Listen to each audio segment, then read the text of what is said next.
예, 뉴스닥으로 넘어가겠습니다. 미국엔 나스닥, 우리나라엔 코스닥이 있다면 뉴스쇼에는 뉴스닥이 있죠. 뉴스쇼 증권시장 뉴스닥. 오늘도 국민의힘의 전 비전전략실장 김근식 교수, 민주당의 전 선대위 대변인 현근택 변호사 두 분 나오셨어요. 어서 오십시오. 안녕하세요. 네, 안녕하세요. 윤석열 대통령이 취임한 지 벌써 한 달 됐습니다. 두 분께는 좀 한 줄 평 듣고 가보면 어떨까 싶은데요. 현 변호사님. 저는 뭐 좋은 평가 할 리가 없겠죠. 네. 검찰 왕국 만들기 시작.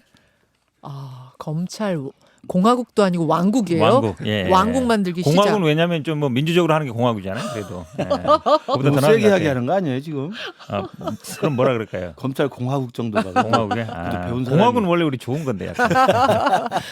그런 것을 한 달 동안 느끼셨다. 네. 김 교수님. 국민 속으로 들어간 소탈한 대통령. 국민 속으로 들어갔다. 너무 평가가 엇갈리니까 제가 참 우리 당황스러운데. 김 교수님 이제 전자 조만간 뗄 것 같습니다. 현직 다실 것 같아요. 네. 열심히 노력하시는 거 보니까. 저 농담으로 이제 화기애애하게 좀 시작을 해봤는데 사실 전 정부하고 비교했을 때 외형적으로 크게 달라진 거는 한 두 가지들을 다 꼽으시더라고요. 뭐냐면 집무실 바뀐 거 요거 하나하고 그다음 대통령이 출퇴근을 하면서 약식 기자간담회를 매일 열고 있는 거. 이른바 뭐 영어로는 도어 스태핑 이렇게 얘기를 하죠. 문 들어서면서 이제 기자간담회 한다 해서 이 두 가지를 가장 큰 외형적 변화라고들 하던데 그중에서도 이 약식 기자간담회 도어 스태핑을 두고는 적극적 소통이다 이렇게 보는 쪽과 정제가 안 된 불안한 발언이다. 평가가 완전히 엇갈립니다. 일단 김 교수님은 적극적인 소통이라고 보시는 거예요? 저는 양면성을 좀 주목해 봐야 된다고 봅니다. 적극적 소통인 거 분명히 맞죠. 우리나라 대한민국 국민들이 한 번도 보지 못한 대통령의 모습이기 때문에 출근길마다 기자들 질문에 즉석에서 답한다는 게 얼마나 신선하고 좋습니까? 과거 박근혜 전 대통령 같은 경우는 세월호 때 알려졌지만 일과 시간에도 관저에 있어가지고 말이 많았잖아요. 그렇죠. 그리고 문재인 대통령 소통을 많이 하겠다고 하셨지만 사실 기자들 질문 답 받기 어렵습니다. 그런 걸 보면 구중궁궐 청와대를 버리고 나와서 출근하면서 기자들 질문에 답하는 것만으로도 저는 국민들을 대신해서 기자들이 질문하고 또 그 기자들의 질문에 답변을 하는 대통령의 모습이 혁명적인 변화라고 생각합니다. 그런데 이제 이게 대통령으로서 그런 변화가 분명히 긍정적인데 네. 그만큼 또 말에 엄중함이 있지 않습니까? 대통령이 직접 육성으로 하는 답변이기 때문에 맞아요. 그 엄중한 무게를 생각할 때 조금 더 신중하게 좀 더 그 정치적인 어떤 문법들을 좀 가미할 필요가 있다. 이런 또 아쉬움이 있습니다. 아까 말씀드린 것처럼 정제되지 않고 이렇게 본래 우리 윤석열 대통령 스타일이 검사 때도 그랬지만 네. 사람에 충성하지 않는다. 네. 뭐 당신은 그 전에는 그렇지 않지 않았습니까? 막 이런 식의 직설적 화법이 익숙하잖아요. 그렇죠. 돌직구 스타일이란 말이에요. 예. 그게 또 속 시원한 면도 있어요. 예. 근데 대통령 자리에서는 속 시원할 때는 속 시원한 것도 필요하지만 또 굉장히 또 민감한 주제에서는 정치적인 문법이나 화법도 좀 이제는 또 잘 배우시지 않을까 생각이 듭니다. 지금 그 도어 스태핑 하기 전에 대통령실 참모들이 뭐 예상 질문지 같은 걸 좀 주는 거예요? 아니면 진짜 뭘 할지도 모르고 답변도 그냥 대통령 혼자 마음대로 하시는 거예요? 저는 이제 전자로 붙어가지고 잘 모르겠는데요. 근데 아마 당연히 준비를 하겠죠. 당연히 대통령실에서 그 전날 이슈에 대해서 정리가 될 거고 언론의 동향 같은 것 다 정리가 될 건데 그걸 보고 이제 그 답변을 준비하는 건 최종 결심은 결국 대통령이 하는 거니까 그 부분에 대해서는 제가 협업 구조가 있겠지만 결국 대통령께서 어떤 식의 답변을 어떻게 할지는 스스로 결정할 거라고 봅니다. 자, 도어 스태핑. 현 변호사님은 어떻게 보셨어요? 아마 이제 김 교수님은 이거 신중하게 하라는 것 같은데 저는 아마 적극적으로 긍정적으로 봅니다. 긍정적으로 본다. 왜냐하면 이제 한 12번 정도 했는데 몇 번은 좀 실수한 적도 있고 몇 번은 또 약간 엉뚱한 질문한 적도 답변한 적도 있는데 그래도 어쨌든 뭐 기자 질문에 답한다는 거 예. 그다음에 지금 말씀처럼 저도 뭐 자료는 준비할 걸로 보는데 그러면서 현안 파악을 하는 거거든요. 왜냐하면 결국은 홍보수석실에서 자료를 정리하고 예상 질문도 아마 제가 보기에 줄 것 같고 예상 답변도 만들어 줄 것 같아요. 그 정도는 아마 제가 보기에 뭐 언론 홍보수석실의 역할을 할 것 같은데 이제 자꾸 이제 뭐 정제 안 되고 신중해야 된다 이러면 이게 안 할 가능성이 있거든요. 근데 사실은 어려운 질문, 곤란한 질문 지금은 사실은 시작 얼마 안 됐으니까 네. 안 나오는데 앞으로 아마 굉장히 어려운 질문들이 많이 나올 거예요. 그렇겠죠. 그 질문에 답하는 게 중요하거든요. 그러니까 제가 보기에는 그냥 편하게 한번 시작했다가 이게 정제 안 되고 이게 좀 신중해야 된다 이런 얘기가 나오면 이제 안 할 가능성이 있어서 저는 그냥 이왕 시작한 거 5년 내내 그냥 가시라라고 당연히 말씀드리고 5년 내내 싶어요. 해야죠. 네. 해야 되는데 이게 이제 기자들 질문에 답변하는 의미를 정치적으로 알아야 된다는 건데 기자들이 궁금해서 묻는 게 아니고 국민을 대신해서 묻는 거잖아요. 네네. 대부분. 그러면 기자들 질문에 그 기자와의 반박을 하거나 기자와 싸우려 들면 안 된다는 거죠. 그 기자의 질문은 기자가 아니라 국민의 민심을 대변하는 거니까 민심이 어떻게 반응하냐의 문제로 이 문제를 좀 받아들이면 훨씬 더 정치적인 그 무게감 있는 답변이 나오지 않을까. 그렇게 싸우려고 달아들면 안 된다는 거죠. 지금 현 변호사님이 근데 하다 보면 실수가 나올 수도 있지만 5년 동안 쭉 하셔라 하는 게 이게 지금 민주당 쪽이 원하는 아니 그건 아니에요. 진짜 실수하기를 바라시고 그런 거 아니야? 소통이기 때문에 소통은 계속 해야 되는 거 아니에요. 소통의 하다 의미로. 말면 안 되잖아요. 아까는 뭐 그런 검찰 왕국이라고 하신 분이 5년 내내 하라고 하는 거 보니까 아니 검찰 왕국 5년 내내 하라는 불순해 건 아니고 보이는데 실수하기를 어쨌든 바라고 아니 좀 아까 그러는 지금 것 말씀처럼 도어 스토핑에 한해서 말씀드리는 거예요. 네, 그거에 그럼요. 한해서. 당연히 해야죠. 알겠습니다. 5년 내내 해야 됩니다. 일단 두 분 다 소통을 하려고 하는 모습에 대해서는 일단 한 달 동안 본 것으로서는 좋은 것 같다. 이쪽으로 좀 방점을 찍으시는 것 같고 다만 이제 실수들이 혹시 더 튀어나올 때 근데 중대한 실수가 나올 때는 어떻게 해야 될 것인가에 대해서는 조금 더 보완 장치가 필요하다는 김근식 교수님의 조언도 있었습니다. 두 분의 상한가 하한가 키워드 확인하고 뉴스닥 본론으로 들어가 보죠. 먼저 현 변호사님은 어떤 걸 나오셨어요? 뭐 주말 내내 시끄러웠죠. 민들레 분열의 씨앗 하한가로 잡았습니다. 분열의 씨앗 민들레 하한가 김근식 교수님? 네, 저도 주말 내내 시끄러웠죠. 네. 일파만파 친명 비명 당권 싸움 하한가로 가져왔습니다. 진짜 두 분이 뭐 정치권의 주말 사이에 가장 뜨거운 것들을 딱딱 골라 오셨네요. 분열의 씨앗 민들레 먼저 가겠습니다. 현근택 변호사님. 민들레 이거 근데 약간 수습된 거 아니에요? 주말 사이 일단 장제원 의원이 주축이었는데 나는 빠지겠다 했고 장제원 의원이 빠지겠다고 하니까 민들레 그 하겠다던 의원들이 다 일단은 좀 보류 신중론 이렇게 가는 것 같은데요? 지금은 그렇게 보이죠. 예. 왜 그러겠어요? 총선이 멀었어요. 예, 이게 사실은 결국은 당권이라는 게 지금 총선 공천권 싸움이거든요. 그렇죠. 총선 싸움인데 음. 뭐 국민의힘 같은 경우는 이거에 대한 트라우마가 있습니다. 예전에 친이 친박처로 공천 확산하고 이랬기 때문에 맞아요. 결국은 이제 친이 친박이라는 건 대통령하고 친하다는 얘기잖아요. 그렇죠. 그러면서 이쪽이 잡으니까 이쪽이 다 몰살되고 이쪽이 잡으니까 이쪽이 몰살됐던 건데 네. 결국은 친윤이 만약에 당권을 잡았을 때 아닌 사람들이 다 몰살되지 않겠냐 이제 그런 두려움이 있는 거거든요. 내부적으로 있는 건데 저는 오히려 이게 지금 이제 어찌 보면 뭐 당대표 선거도 뭐 멀었을 수도 있고 공천이 멀었으니까 잠재돼 있지만 반드시 나올 거다. 왜 그러냐면 지금 아마 이제 기자들이나 아니면 언론에 있는 분들은 검찰 출신들이 지금 굉장히 뭐 저 대통령실이나 정부 요직에 많이 가 있거든요. 네. 근데 그런 분들이 다음 총선에 어떻게 하겠느냐. 아니, 왜냐면 예전에도 보면은 집권 초에 청와대라든지 정부 요직에 갔던 분들이 총선을 앞두면 대부분 나와서 출마를 많이 했어요. 그러네요. 그렇죠. 보니까 네, 그러네요. 맞아요. 그럼 이제 검찰 출신이나 이런 분들이 대부분 다음 총선에 나올 수 있다고 본단 말이죠. 거기에 아마 최선두는 한동훈 장관이 될 가능성이 높고 그렇죠. 그러면 당연히 그거를 어떻게 수행할 거냐 문제가 세요. 그 역할을 잡아들일 사람들은 결국은 친윤이 당권을 잡아야 그게 가능하거든요. 만약에 뭐 안철수 지금 의원이라든지 뭐 이준석 대표 이런 분들이 당권을 잡으면 그게 안 돼요.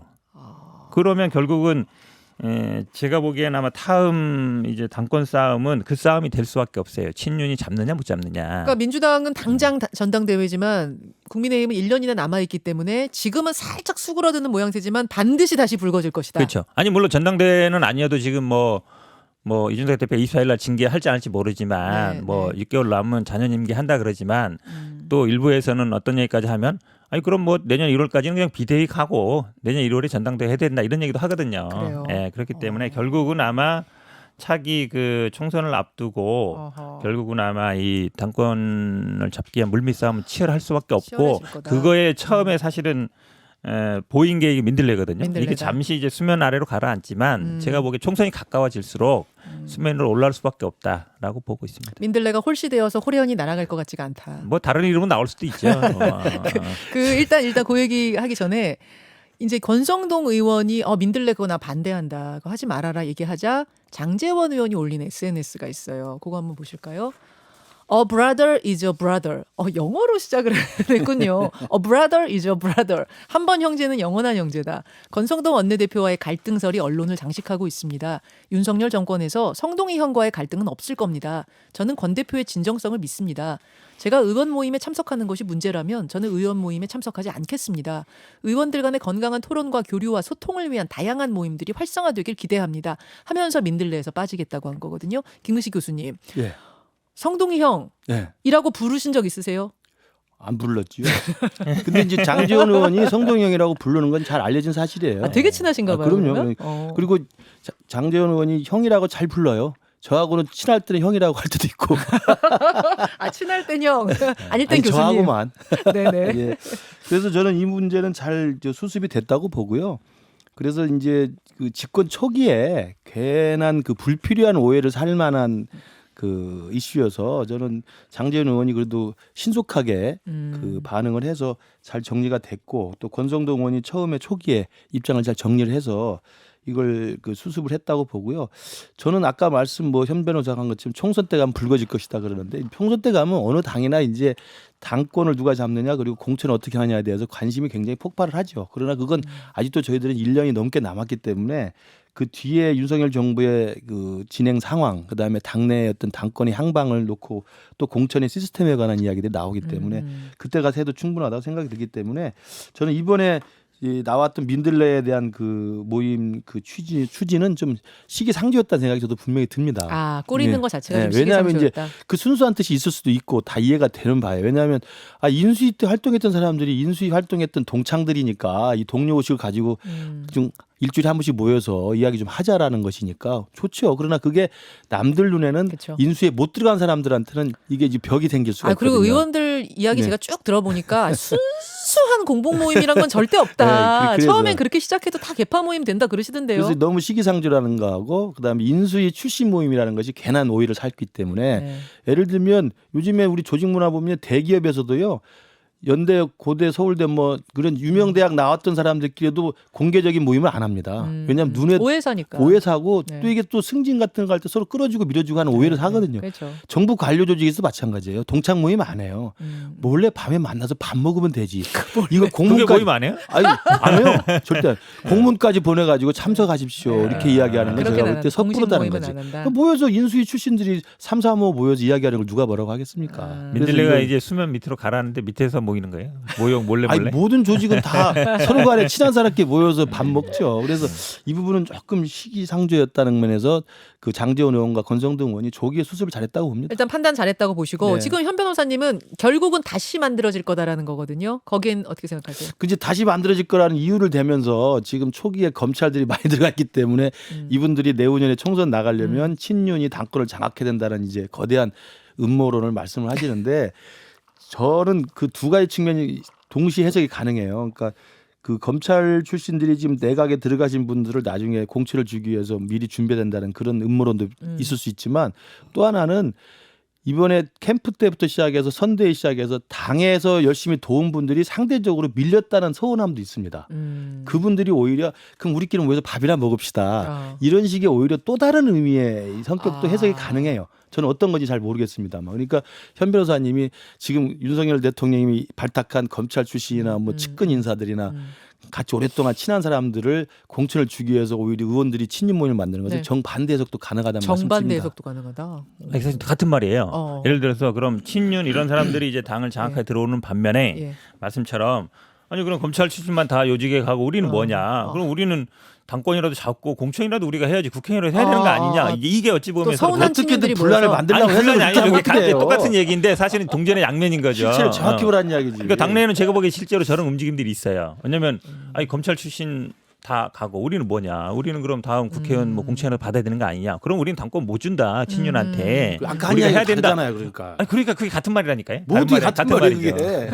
같은 말이 양쪽에서 바라보기 차이죠. 자, 여하튼 민들레라는 조직은 이제 나올 뻔하다가 일단은 수면 아래로 가라앉은 상태에서 공교롭게도 토요일이 이준석 대표 취임 1년 되는 날이었어요. 어제는 기자회견도 열었는데 잠깐 목소리를 좀 듣고 올까요? 20만 당원에서 이제 80만 당원으로까지 내려 있는 상태입니다. 지난 1년 동안에 저에게 주어졌던 역할은 이미 성공적으로 했다. 이제 제대로 자기 정치 한번 해보겠습니다. 지금까지는 저는 선거에서 승리하기 위한 정치를 했습니다. 그리고 제 선거 아니었습니다. 제가 이루고 싶은 세상, 제가 옳다고 생각하는 정책들, 옳다고 생각하는 당을 만들기 위해 가지고 제 의견을 더 많이 투영시키겠습니다. 친이와 친박이 서로 공천학살하면서 죽이던 경험에 젖어 있는 우리 당의 지금 4선 의원 이상은 그 생각밖에 없습니다. 제도를 정비하지 않으면 저희는 다음 총선 또 죽습니다. 자, 1시간 반 했습니다. 아 진짜요? 1시간 반 했어요. 네. 굉장히 그 자신감 있게 격앙돼서 이야기하더라고요. 많이 이렇게 네. 치 올라오는 느낌 네. 저도 받았는데 저는 그 1시간 반 중에 핵심 단어 하나만 꼽아라 하면은 자기 정치 딱 귀에 꽂혔어요. 그렇죠. 그러니까 지난주 내내 우크라이나 간 거 자기 정치라고 중진들이 저 정진석 의원이 나한테 뭐라 그랬는데 그거 자기 정치 아닙니다. 한번 제가 제대로 해볼까요 지금부터? 약간 이런 느낌. 제가 어떻게 보기에는 들으셨어요? 정진석 부의장과의 싸움에서 일단 자기가 본인이 이겼다. 한정승. 그로 인한 자신감인 것 같아요. 아 이겼다고. 네, 보는 왜냐하면 정진석 부의장이 처음에 싸움을 약간 잘못 걸었어요. 뭐 우크라이나 가는 거라든지 네, 아니면 뭐 공천 문제라든지 아니면 혁신이 문제라든지 그건 사실 싸움의 대상이 아니에요. 그건 내가 보기 명분이 약해요. 원래 명분이 있어야 되거든요. 싸움 진짜. 걸기엔 명분이 네, 약했다. 그렇죠. 그러다 보니까 뭐 우크라이나 가서도 SNS 하고 뭐 폴란드에서 기자회견하고 막 그런 거거든요. 그러니까 본인이 보기에 어쨌든 지금 이제 코너에 몰렸었거든요. 징계 문제로. 예, 징계 예. 코너에 몰렸었는데 정진석 부의장이 싸움을 걸어주면서 오히려 전세를 약간 역전시킨 것 같아요. 아 오히려 정진석 의원이 도와준 거예요? 약간 도와준 셈 된 것 같아서 지금 제가 보기에 오히려 이준석 대표 이거 지금 당대표 선거도 2번이나 이겼는데 이거 그만두게 하면 되나? 이런 어떤 분위기가 좀 있는 것 같아요. 그래서 아마 이번 정진석과 저 부의장과의 싸움은 이준석 대표의 승리 아니냐.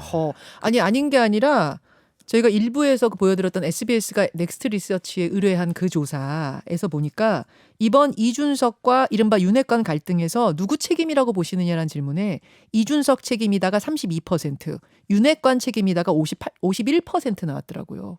그러니까 일반 국민 1,010명 그렇죠. 대상으로. 그러니까 전 정진석 부의장이 그 처음에 이제 이걸 좀 그 시비를 건 것 자체도 그때 제가 시기적으로 부적절하다 말씀드렸습니다만 어쨌든 이 판이 커지면서 이준석 대표가 승리한 것으로 대충 여론상으로는 정리가 돼 있는 것 같아요. 그러다 보니까 취임 1주년 맞으면서 저게 자신감을 가지고 격앙된 그 격정 토론을 했는데 저는 조금 그 이준석 대표의 지난 1년의 그 영선 당대표의 그 성과 저는 굉장히 높다고 생각을 합니다. 당의 변화, 또 당의 중도화, 그다음에 당원의 배가 뭐 이런 것들, 그다음에 2번의 선거의 승리 다 좋은데 이게 이제 자칫 자신감이 또 막 그 승천해서 지금 윤석열 정부 초기 정부인데 네. 이게 그럴 가능성이 좀 높지 않다고 봅니다만 만에 하나 윤석열 정부와 집권 여당의 당대표 사이에 또 이런 분란이 만약에 생긴다고 한다면 네. 이제 그럴 가능성은 아직 보이지 않고 있지만 그게 집권 초반에 굉장히 부담으로 될 수가 있어요. 저는 그래서 그 이준석 대표가 자기 정치하는 건 필요하지만 자기 정치가 집권 여당의 대표로서 현 정권인 윤석열 정부에 부담을 주는 정치적인 과도함으로 흘러서는 안 된다. 이런 주문을 하고 싶고 저는 대통령께서도 저는 그런 면에서 당정 간에 상당한 이 좀 균형자 역할을 해야 된다고 보는데 지난주에 그 당 지도부랑 오찬을 했지 않습니까? 토요일이었던가요? 금요일이었습니다. 금요일. 당 지도부 오찬을 했는데 그때가 한참 당 내부 분란이 막 폭발했을 때입니다. 네. 그러면 당 지도부 오찬을 했을 때 우리 대통령께서 네. 그 당 지도부를 불러서 그 환담하는 오찬을 하는 자리면 메시지를 낼 수 있는 충분한 좋은 계기잖아요. 안 냈어요. 안 냈습니다. 없었어요. 네, 그러니까 이제 카메라가 돌면서 한 9분 정도 네. 공개 시간이 있었는데 9분 동안 우크라이나 얘기만 했습니다. 네. 상당히 네. 소프트한 이야기만 했어요. 네. 물론 그것도 이제 화기애애한 분위기 좋은데 그래도 당의 대표들이나 지도부가 왔을 때 현직 대통령으로서는 집권 여당에 대해서 원칙과 일반론이라도 그 좀 메시지를 내주면 중심을 잡아줄 수가 있거든요. 그래서 그날 그 장면 보면서 이준석 대표한테 힘을 실지 않은 거다라고 보는 사람도 있던데. 화기애애하면서 하니까 힘을 실었다고 해석할 수도 있고 힘을 실지 않았다고 해석할 수도 있는 거니까 그게 뭐냐면 이제 메시지가 없으니까 아하. 당연하게 만약에 그게 정치적으로 보면 그 자리에서는 원칙론이라도 해주는 게 좋아요. 왜냐하면 카메라가 돌아가니까 우리 이준석 대표를 중심으로 우리 당이 합심해서 이번 지방선거 압승을 해서 정말 감사하다 이런 말을 해줄 수 있잖아요. 이제 그런 말조차가 없었어요. 일단 모르겠어요. 비공개는 있었을지 모르지만 네. 공개해서 카메라 돌아가는 시간이 없었던 것으로 보입니다. 자, 짧게 한 1분 정도만 현 변호사님 네. 말씀 듣고 넘어갈 텐데요. 이준석 대표의 앞으로의 전망, 미래는 어떻게 될 것 같습니까? 뭐 이번 24일 징계에 달렸지만 뭐 지금 말씀처럼 어쨌든 뭐 징계는 당장에 결론 내리긴 쉽지 않은 상황인 것 같아요. 근데 지금 중요한 말씀하셨는데 그날 기본적으로 아마 윤석열 대통령이 뭐 이준석 대표 중심으로 당을 이끌어 주십시오라고 얘기했으면 가장 좋지만 안 그러면 최소한 우리 당청 관계는 뭐 문제가 없고 원활히 잘 되고 있다. 어쨌든 뭐 서로 함께 잘 가자. 뭐 이 정도라도 있어야 되는데 그런 게 없는 거 보면 윤석열 대통령 입장에서는 이준석 대표에 대해서 그렇게 탐탁지 생각하는 것 같지는 않아요. 그 앙금이 여전히 남아 있다. 저는 대선 남아 때? 있다고 봅니다. 앙금. 왜냐면 그날 비공개 시간에 하필이면 함께 가자는 이야기 했다고 그래요. 아, 그래요? 예. 네. 어떤 얘기했냐면 이 특사로 안 가가지고 뭐 이런 얘기도 했거든요. 그리고 그 얘기를 왜 꺼내요? 그냥 이미 갔다 왔는데 가기 전에는 그 얘기 할 수 있어요. 근데 갔다 와서 특사로 갔으면 좋았을 텐데 뭐 이런 얘기는 제가 보기에 약간 미안해서 하는 얘기죠. 약간 디스하는 거거든요. 아. 그렇다 본다 그러면 그리고 더 중요한 거는 그 끝나고 나서 이준석 대표가 와서 이제 기자회견을 하는데 얼굴 표정이 그렇게 싹 밝지 않더라고요. 좋은 얘기 들었으면 이제 하기 애했을 텐데 약간 제가 보기에 뭐 그렇게 싹 좋은 얘기는 없었던 것 같아요. 자, 일단 국민의힘 얘기 여기까지 하고 민주당 이야기는 이상민 의원하고 앞에서 좀 오래 했기 때문에 시간 분량이 조금 줄었다는 것은 좀 양해 말씀을 드리고요. 현 변호사님이 김근식 교수님이 골라오셨어요. 민주당 이야기. 아까 수박이라고 뭐라고 하셨죠? 이 친명 비명 싸움 일파만파 하한가. 예, 저는 뭐 일단 이 친명 비명 간의 싸움이 뭐 뭐 최근에 생긴 것도 아니고 지방선거 지나고 지금 연일 계속되고 있기 때문에 자세한 이야기는 뭐 말씀드리지 않아도 될 것 같고 오늘 제가 들고 싶은 핵심 그 키워드는 뭐냐면 답이 없다는 거예요. 답이 없다니요? 해결책이 안 보인다는 거죠. 그러니까 싸우면 뭐 이원욱 의원이 한마디 하고 뭐 김남국 의원이 한마디 하고 예. 뭐 이인영 의원이 한마디 하고 네. 또 이수진 의원이 한마디 하고 또 윤영찬 의원 한마디. 이건 그냥 그 기사에 올라오는 걸로 보시면 되고 이걸 어떻게 봐야 되느냐. 네. 제가 볼 때 노답이다. 아니 우상호 비대위원장이 이제 수박이란 말 쓰는 사람 가만히 안 둔다고까지 했는데 그래도 노답이에요. 내기할까요? 이틀 안에 바로 수박 하나 또 나옵니다. 이게 제 노답이라고 하는 이유 뭐냐면 구조적으로 이재명계를 지지하는 친명 그룹은 기본적으로 생각이 뭐냐면 이 당의 혁신은 우리가 주도해야 된다 생각이 있는 거고요. 네. 그다음에 이른바 친문, 그다음에 범친문이라고 하는 친정세균, 친이낙연계 사람들을 오래된 당의 기득권으로 혁신의 대상으로 생각해요. 그 생각이 굉장히 강해요. 아하. 우리 현 변호사도 그 생각이 강하고.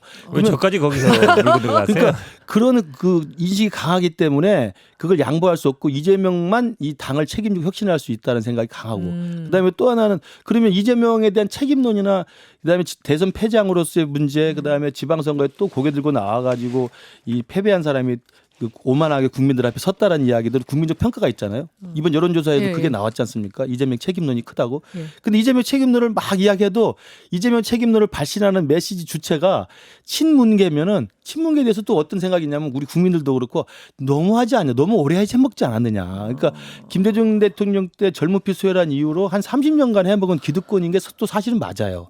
이제 그런 그 각각의 한계가 다 있습니다. 이재명계는 대선 패배, 지방선거 패배 책임론이라는 데 아하. 자유로울 수 없고 네. 그다음에 이 친문계는 문계는 사실 기득권이라는 것에 또 자유로울 수 그 없고. 멍에로부터 자유로울 수 없기 때문에 그래서 노답이다. 둘 싸우면은 끝이 없습니다. 저는 노답이라고 봅니다. 현 변호사님. 결국은 이제 전당대회에서 결정이 나는 거죠. 이 당권을 다툼이라고 보는데 사실은 이제 구분 좀 해봐야 되는 게 수박이라는 용어를 뭐 당원이나 지지자들은 쓸 수 있어요. 그거를 뭐 어떻게 제어하겠습니까? 그건 어찌 보면 본인들이 쓰는 건데 쓸 거라니 문제가 된 말씀하시잖아요. 아니 그러니까 당원이나 지지자들이 쓰는 거에 대해서 뭐 그러면 당이 뭐 징계를 하겠어요? 뭐 어떻게 그럼요, 하겠어요? 그럼요. 그거는 뭐 맡겨두는 건데 이제 의원이라든지 아니면 주요 당직에 있는 분들이 쓰는 건 제어하는 게 맞아요. 왜냐면 이게 뭐 감정도 상하지만 더 증폭시키거든요. 왜냐면 그래서 그거는 제가 보기에 뭐 의원들은 자제할 걸로 보고 지금 뭐 친이냐 아니면 뭐 문이냐 아니면 뭐 이런 싸움은 있겠지만 이거는 결국은 아마 이제 전당대회에서 결국은 어떻게 수렴되느냐. 근데 뭐 저희들이 뭐 민주당이 그동안 전당대회에서 뭐 파열음이 난 적도 있지만 대부분 보면은 전당대회에서 누군가가 뭐 선출이 되고 지도부가 선출되면 자연스럽게 정리될 거다 이렇게 보고 있습니다. 제가 볼 때 현 변호사님이 봤을 때 이렇게 치고받고 싸워도 결국 전당대회 하면 우리가 이길 거라는 생각이 있으신 것 아니, 뭐 같아요. 그런 건 아니고요. 이재명 의원이 이길 네. 거다. 아니 근데 지금 보면은요 룰을 이제 좀 건드려야 되는 게 아니냐라는 이야기가 양쪽에서 다 나와요. 이른바 친명계 의원들은 대의원 비중을 줄이자. 예, 예. 왜냐하면 대의원 한 명의 표가 당원 한 뭐 80명 표 정도의 등가성을 가지고 있는 건 말 안 된다. 대의원의 이 비중을 줄이자라는 의견을 내고 또 일부 다른 의원들은 이제 중도적인 의원들 쪽에서 나오는 이야기인데 일반 국민 여론조사를 확 늘리자. 지금 10%밖에 반영이 안 되니까 중도 민심이 들어갈 틈이 없다. 이걸 확 늘리자. 이런 얘기들이 막 나오는데요. 현 변호사님. 룰이 고쳐질까요? 이번에 어느 쪽으로든? 지금 뭐 원래 우상호 비대위원장은 뭐 주자들이 합의하거나 뭐 구성원들이 70-80% 합의해야 된다는데 지금 아마 대의원 비율이 사실은 대의원을 두고 있었던 이유가 이 지역 불균형 때문이거든요. 그러니까 얘기하면 호남에 너무 당원이 많고 영남이 적다 보니까 그걸 이제 만들기 위한 건데 예전에 1대 20 정도였는데 지금은 뭐 1대 70, 80까지 갔기 때문에 근데 이제 국민의힘도 마찬가지거든요. 국민의힘은 원래 호남 쪽에 당원이 없어요. 네. 많지 않죠. 근데 안 두고 있거든요. 그래서 저는 만약에 예를 들어서 지금 여론조사를 보면 이재명 후보에 대해서 나오지 말라는 여론이 많고 당원들도 높잖아요. 근데 국민 여론을 반영하면 아마 이재명 후보한테 불리할 수 있어요. 네. 그래도 저는 국민 여론 늘려야 된다고 봐요. 아, 현 변호사님은 네, 왜냐하면 지금 10%밖에 안 되기 때문에 예, 예. 국민의힘은 예산에서 50%고 예. 본선에서 30%거든요. 예. 여론 비지. 저는 맞아요. 30% 정도는 가야 된다고 봐요. 최소 그게 30%는 결국은 여론의 지지를 보는 거거든요. 당신과 민심이 따로 가면 안 됩니다. 같이 가야 결국은 집권할 수 있거든요. 선거에서 이길 수 있고. 그럼 그걸 자꾸 분리시키면 안 되라서 이건 유불리 문제가 아니다. 저는 그래서 그 말씀 드리고 싶고 사실은 대의원은 저는 차라리 철폐하는 게 낫다. 저는 항상 없애버려라. 방송 나와서 얘기해요. 국민의힘대로 그냥 따라가면 돼요. 국민의힘 비율대로 그대로 했으면 좋겠어요. 그래서 오히려 여론도 높이고요. 대의원도 없애고 차라리 이제 6개월 대 3개월을 줄이고 그다음에 컷오프도 중앙에서 하지 말고 그냥 5대5로 그냥 5대5로 했으면 좋겠다. 저는 사실은 국민의힘이 훨씬 앞서가고 있다. 아, 제목 하나 이렇게 얘기하고 나왔어요. 있어요. 네. 현 변호사님 국민의힘 그대로 따라하자. 네, 저는 항상 그렇게 주장하고 있습니다. 네. 훨씬 민주적이에요. 민주당은 덜 민주적이고. 야, 이거 파격적인 주장인데. 맞아요. 그 국민의힘은 그 당신 민심 똑같이 해서 50대 50으로 하고 있기 때문에 대의원 제도도 없고요. 그래서 그 당권이나 대선 후보 경선 같은 데는 좀 상당히 저는 민주적인 그 경선 절차를 갖고 있다고 생각합니다. 뭐 평가해 줘서 감사하고. 근데 그 지금 민주당 내에서 당대표 선출 룰을 바꾸는 것은 제가 볼 때 우상호 비대위 체제에서는 좀 불가능하다고 봅니다. 현실성이 네, 없다고 보세요. 불가능하다고 봐요. 왜요? 이미 이제 친명계에서 나오는 여러 가지 그 룰의 변경 요구, 그다음에 중도 예. 쪽에서 나온 이야기들은 다 각자의 이해관계를 바탕에 깔고 명분을 실어서 이야기하는 거니까 그건 누가 봐도 다 똑같은 소리고 그래서 결국은 그러면 이 비대위의 리더십을 가지고 밀어붙일 수밖에 없는데 예. 왜냐하면 명분이 좋다면 예. 근데 과연 우상호 비대위에서 그 밀어붙일 수 있는 능력과 권한이 있겠느냐 또 시간이 되겠느냐 아하. 벌써 나오는 게 그 당권 주자들이 합의해야 된다 그러잖아요. 예. 그 합의가 되겠습니까? 아. 저는 그런 면에서 보면 현근택 변호사님이 우리 국민의힘 이렇게 지지해줘서 너무 좋은데 아마 현실적으로 지금 우상호 체제에서는 이게 룰이 바뀌기에는 제가 볼 때는 거의 힘들다라고 봐야 될 것 같아요.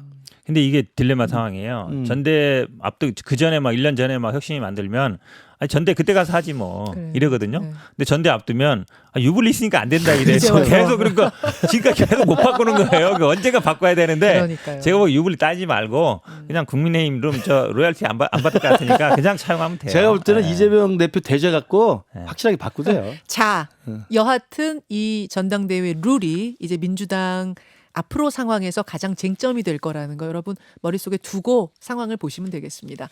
오늘 뉴스닥 현근택 변호사, 김근식 교수, 현근택 변호사와 함께했습니다. 두 분 고맙습니다. 고맙습니다. 예.